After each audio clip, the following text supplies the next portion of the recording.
সম্মানিত কর্মকর্তাবৃন্দ, সাংবাদিকবৃন্দ, উপস্থিত হয়েছেন যুবক যুবতী সহ অন্যান্য আলোচিত অতিথিবৃন্দ, জনপ্রতিনিধিবৃন্দ, শুভেচ্ছ। আসসালামু আলাইকুম ওয়া রাহমাতুল্লাহি ওয়া বারাকাতুহু। এবারের প্রতিবাদ্য বিষয় হচ্ছে দক্ষ যুবক, গর্বিত দেশ, বৈষম্যহীন বাংলাদেশ। এখানে আমরা যদি প্রথম শব্দটা বলা আছে দক্ষ যুবক। আমাদের যেখানে কাজ করার জন্য দক্ষতা অর্জন করা খুবই জরুরি একটি বিষয়। এখানে আলোচনা এসেছে যে নলেজ ইজ পাওয়ার, তারপর বলেছে information is power. I think that skill is more powerful than any other things. কোন ব্যক্তি যদি শুধু শিখলো, তার কাছে অনেক তথ্য আছে, কিন্তু তার ভিতরে সেই জিনিসটা কিভাবে পরিচালনা করবে সেটা সেই দক্ষতা যদি না থাকে। ফর এক্সাম্পল, কোন ব্যক্তি শিখলো যে কিভাবে সাইকেল চালাতে হয়, কিভাবে গাড়ি চালাতে হয়, কিন্তু সে কোনোদিন গাড়ি নিয়ে একদিনও নামে, তাহলে সেই জ্ঞান আসলে কিন্তু তার তেমন কোনো কাজে লাগবে না। আমাদের বিভিন্ন বক্তায় বিভিন্ন বিষয় বলেছেন। আমাদের যদি বাংলাদেশের আমরা পরিসংখ্যান দেখি, প্রায় কোন কোন পরিসংখ্যান দেখা যায় 25 থেকে 26 লাখ, কোন পরিসংখ্যানে আরো বেশি 50-60 লাখ বেকার রয়েছে।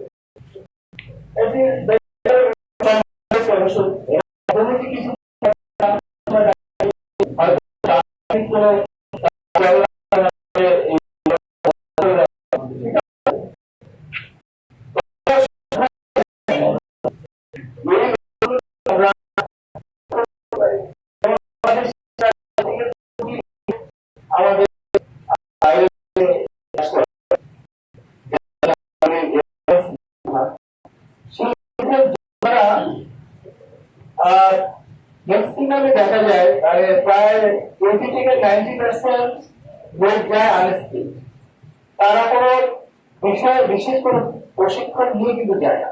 অনেকে এটাকে একটা কথা বলে থাকে যে ফ্রি ভিসা, যে গেলাম যে কোনো কাজ করলাম। এই যে কোনো কাজ করার জন্য সে মনে করছে যে এটা এত ভালো, বাট এটা হচ্ছে গিয়ে তার জন্য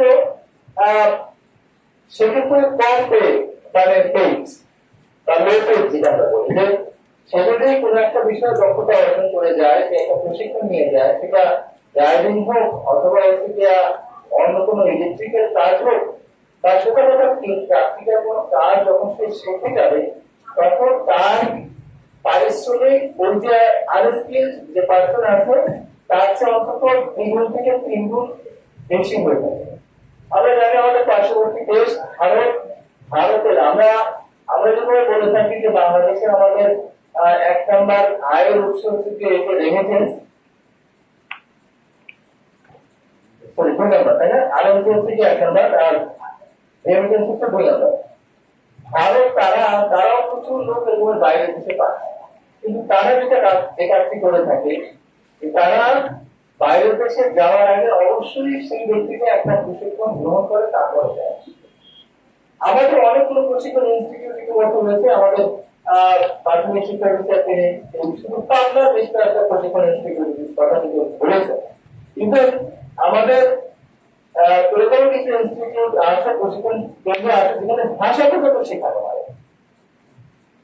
আমরা যদি বিশেষ ভাষা যদি শিখি, আমরা ফ্রেঞ্চ শিখলাম, অথবা ইংরেজিকে ভালোভাবে শিখলাম, অথবা চাইনিজ শিখলাম, তাহলে আমাদের কিন্তু এই আউটপুটটা অনেক বেশি হতে পারে।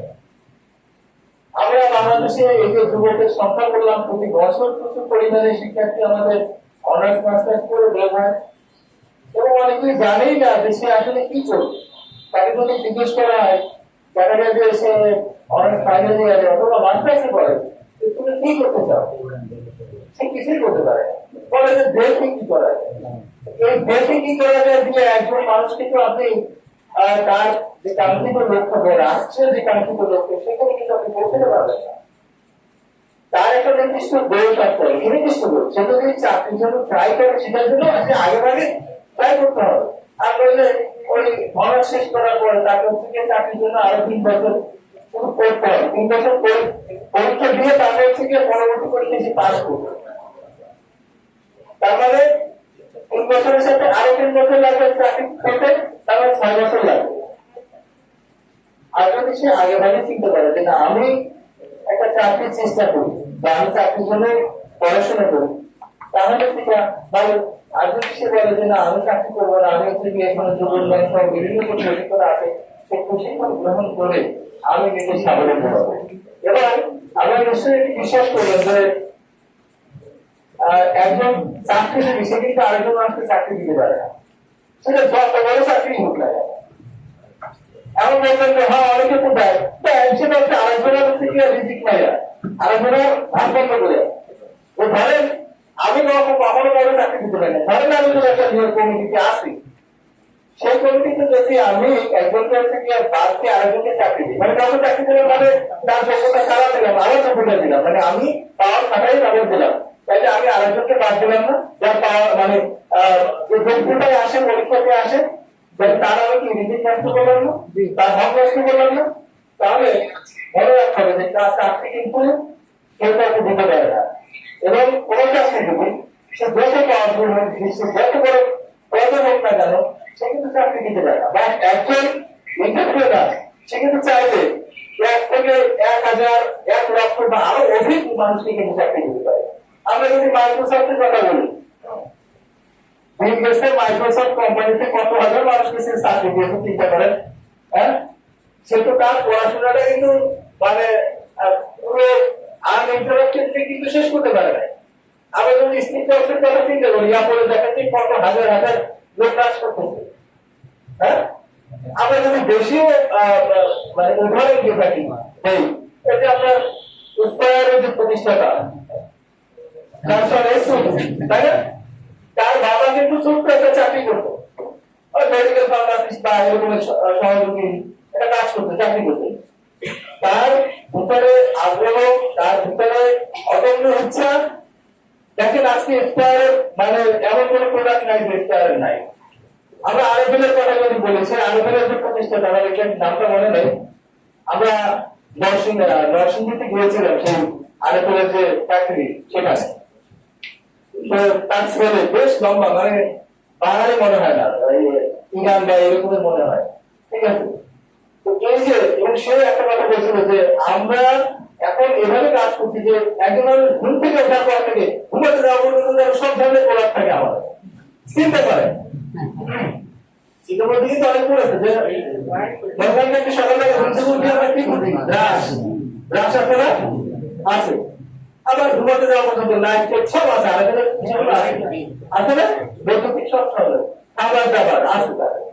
তাহলে এখন মানুষ চাইলে কিন্তু অনেক কিছু করতে পারে। তাহলে আমরা শুধু নরসিংদীতে ফ্যাক্টরিতে গেলাম, সেখানেই দেখলাম অনেক লোক, বিশাল এরিয়া দিয়ে করা, এরকম তাদের আরো অনেক লোক ফ্যাক্টরি আছে, তাদের বিভিন্ন দেশে অন্য যায়। তাহলে দেখেন একজন মানুষ সে যদি ইন্টারভিউয়ার হয়, তাহলে কত মানুষকে সেবা দিতে পারে, কত মানুষের সে চাকরি দিতে পারে। আমরা এখানে আজাদ চৌধুরীর নাম জানি, ওই যে আজাদ প্রোডাক্টস, এটা ছোটবেলা আমরা দেখতাম ওই যে কার্ড ছিল, কার্ড, হ্যাঁ, ঈদ কার্ড বা এরকম শুভেচ্ছা কার্ড, হ্যাঁ, এটা দিয়ে কিন্তু সে শুরু করছিল, জানেন তো আপনারা? তাহলে এইগুলো সম্পর্কে আমাদের জানতে হবে। আমরা শুধু চাকরির জন্য চেষ্টা করব, আমরা চাকরির চেষ্টা করব। এখানে মেধাবী একটা শব্দ আছে, আমি বলবো না মেধাবী না, এখানে হচ্ছে কি আপনি সুযোগ পাবেন না। কারণ এখানে ধরেন আমরা 100 থেকে 150 মানুষ আছি, যদি চাকরি মনে করেন যে 10টা পদ থাকে, 200 মানুষ পরীক্ষা দেবে বা 500 মানুষ পরীক্ষা দেবে, তাহলে 10 জনের চাকরি হবে। যদি 100 মানুষের মেধাবী হয়, দেওয়ার কিন্তু সুযোগ নেই। বা 500 যদি মেধাবী হয়, 500 জনকে দেওয়া যাবে। এই যে বিসিএস পরীক্ষা দেয় বা বিভিন্ন চাকরি পরীক্ষা দেয়, অসংখ্য স্টুডেন্ট আছে যারা বিভিন্ন ইউনিভার্সিটিতে পাস করা, পাবলিক ইউনিভার্সিটি, তারপর প্রাইভেট ইউনিভার্সিটি, তারপর সরকারি কলেজ, সবাই মেধাবী, কেউ মেধাবী না এমনটা না। হয়তো সে ওই পরিমাণ হয়তো পরিশ্রম করেনি বলে হয়তো পিছিয়ে আছে। একজন ক্লাসের যে ফার্স্ট বয়, সে হয়তো বেশি পরিশ্রম করে, যে লাস্ট সে হয়তো সে যে রুটিন ফলো করে, সে যে শিক্ষকের যে পরামর্শ বা দিক নির্দেশনা সেটা ওই যে পাঁচটা সে ফলো করে, আর যে নাচটা সে ফলো করে না, পাঠ্যক্রম থেকে ফেসে যায়। এমন না যে ও পড়লে পারবে না, ঠিক এমন আছে নাকি বলেন তো? যে শিক্ষার্থীরা যারা আছে বা যুবকরা আছে, আমি কি ভুল বললাম নাকি?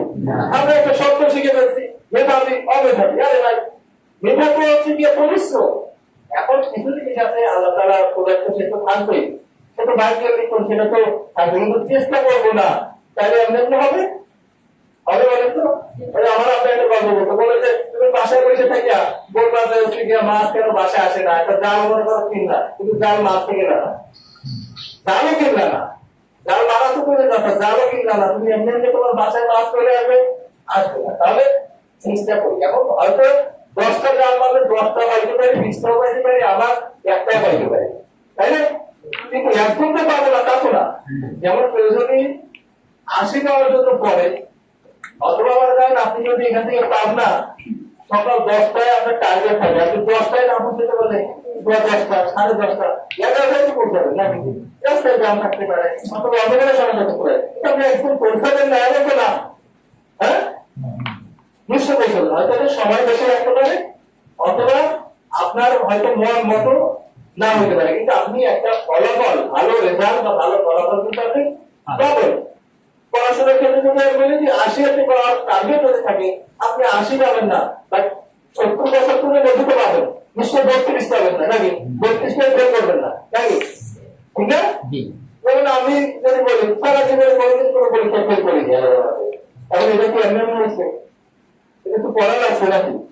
পড়ছি বলেই তো হচ্ছে কি আত্মবিশ্বাস তৈরি হয়েছে যে না, কোনো কিছুতে ফেল আমার মধ্যে করবো না। আমার একবার থেকে বাড়িতে এসএসসি পরীক্ষার আগে গণক আসছিল, কিন্তু গণকের কাছে কখনো যায় না, ওই প্রথম মানে ভুল করছে বলে গেলাম, তো পিছনে বলতেছে যে সব পরীক্ষা ভালো হবে কিন্তু ইংরেজিতে ফেল করবা। এটা হচ্ছে কমন কথা, ইংরেজি তো ফেল করা, সেটাই।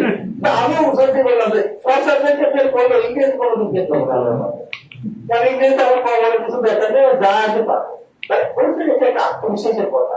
তাহলে আপনি যখন যেটা কোনো কাজ করবেন, আপনি এন্টারপ্রেনার হবেন, আপনার আত্মবিশ্বাস যদি থাকে এবং যদি লক্ষ্য থাকে যে আমি শুধু নিজে মানে কর্মসংস্থান তৈরি করবো না, আমি আমার এলাকার আরো 10 জন 20 জন 50 জন 100 জন মানুষকে কর্মসংস্থান সৃষ্টি করবো। এই যে এখানে একজন বললেন, ওই যে এখানে একজন বললেন বিদেশ থেকে চলে আসছেন, তাই না? আমার কথা হচ্ছে এই আত্মকর্ত লোক আমরা চাই যারা এই দেশকে, যারা নিজেদের জীবন বদলাবে, যারা এই দেশের মানুষের ভাগ্য বদলাবে, সেই প্রত্যাশা করে আমরা, এবং যত বেশি আমরা ভালো কাজের মধ্যে থাকবো তত বেশি আমরা খারাপ কাজ থেকে দূরে সরে থাকবো, তাই না? একটা কথা আছে না যে অলস মস্তিষ্ক।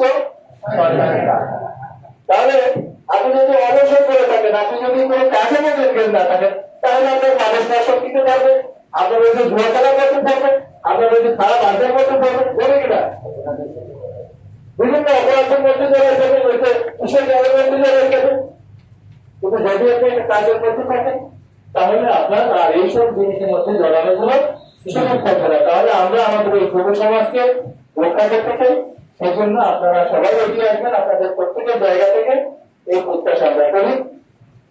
তো সকলের প্রতি ধন্যবাদ এবং কৃতজ্ঞতা জানিয়ে আজকের এই আলোচনা সভার জন্য আমাদের ফলপ্রসূ হয়, কাজে লাগে। আমরা বক্তৃতা বললাম, আপনারা শুনে গেলেন, আমাদের দায়িত্ব বলবেন যে এটা তো জনতার দায়িত্ব, উন্নয়ন কর্মকর্তার দায়িত্ব, সাংবাদিকদের দায়িত্ব, অফিসারের দায়িত্ব, তারা তাদের বক্তৃতা দিয়ে যাবেন, আমরা শুনে গেলাম, পাইলাম কি বিরিয়ানি, তাহলে এই কথা কোনো থাকবে না, ভুল থাকবে না। আমরা চাই এই কথাগুলোকে কাজে লাগাতে, তাই তো? তাহলে আমাদের এই এবং সমস্ত আমরা মনে রাখি। তো সকলের প্রতি সুস্বাস্থ্য বিজ্ঞান কামনা করি। আর আমাদের একটা দাওয়াত আছে আগামীকালকে, আমাদের সমবায় দিবস। তো সেই সমবায় দিবসে আপনাদের সকলের সহযোগিতা কামনা করে, উপস্থিতি কামনা করে আমি শেষ করছি। আসসালামু আলাইকুম। ধন্যবাদ।